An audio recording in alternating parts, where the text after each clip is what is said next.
Crime reporters TV ન્યૂઝમાં આપનું સ્વાગત છે।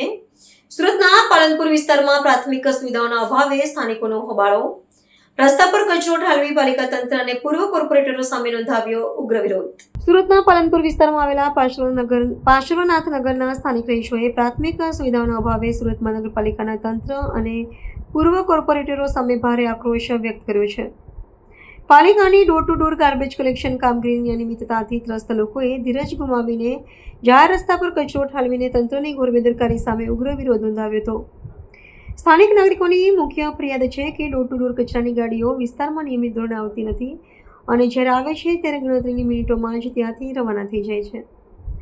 વધુમાં જ્યારે સ્થાનિકો અવ્યવસ્થા અંગે ગાડીના કર્મચારીઓને રજૂઆત કરવા જાય છે ત્યારે તેઓ દ્વારા દાદાગીરીભર્યું વર્તન કરવામાં આવતું હોવાનો ગંભીર આરોપ પણ લગાવવામાં આવ્યો છે।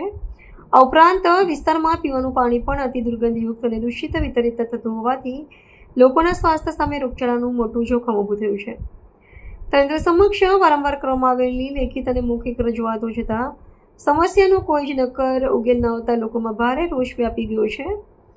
સ્વચ્છતા અને શુદ્ધ પીવાના પાણી જેવી પાયાની સુવિધાઓથી વંચિત રહેલા પાર્શ્વનાથનગરના નાગરિકોએ હવે ખુલ્લી ચીમકી ઉચ્ચારી છે કે જો સત્વરે તેમની આ ગંભીર સમસ્યાઓનું નિરાકરણ નહીં લાવવામાં આવે તો આગામી ચૂંટણીઓમાં તેઓ મતદાનનો સંપૂર્ણ બહિષ્કાર કરશે। આ સમગ્ર ઘટનાક્રમે મહાનગરપાલિકાના વહીવટી વાસ્તવિકતા છતી કરી છે। મારું નામ વિકિન દિનેશચંદ્ર આસમાની। કઈ રીતની સમસ્યા છે ને આજે કચરાવાલા દ્વારા ગેરવર્તન મહિલાઓ સાથે કરવામાં આવ્યું? હા, હું પાસવાના સોસાયટીનો પ્રમુખ છું। અમારી સોસાયટીમાં છેલ્લા 8 મહિનાથી ઘણા પ્રોબ્લેમો છે। કચરાવાલાના એટલા બધા પ્રોબ્લેમો ક્રિએટ થાય છે કે સોસાયટીની લેડીઝો કંટાળી ગઈ છે હવે, એટલે અમારે આજે ના છૂટકે વિરોધ પ્રદર્શન કરવો પડ્યો। કચરાની ગાડી આવે છે પણ કચરો લેતી નથી, ઓટલા પર મૂકેલો હોય છે, એક સીટી મારીને ચાલ્યા જાય।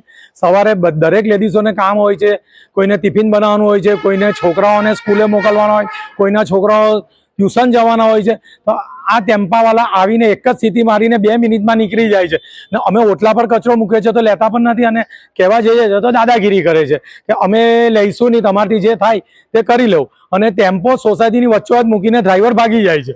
તો અમારે આના માટે અગાઉ પણ ઘણીવાર રજૂઆત કરી પણ એનો કોઈ નિકાલ થયો નહીં।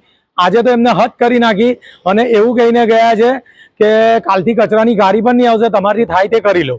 અને અમારી સોસાયટીમાં બીજા ઘણા પ્રોબ્લેમો છે। સીઓપીમાં મહાવીર એપાર્ટમેન્ટ બનેલું છે, જે હમણાં 10 મહિના પહેલાં કે 11 મહિના પહેલાં એની ગેલેરી તૂટી ગઈ, તો સારું કે રાતે થયું, કોઈ જાનહાનિ નહીં થઈ।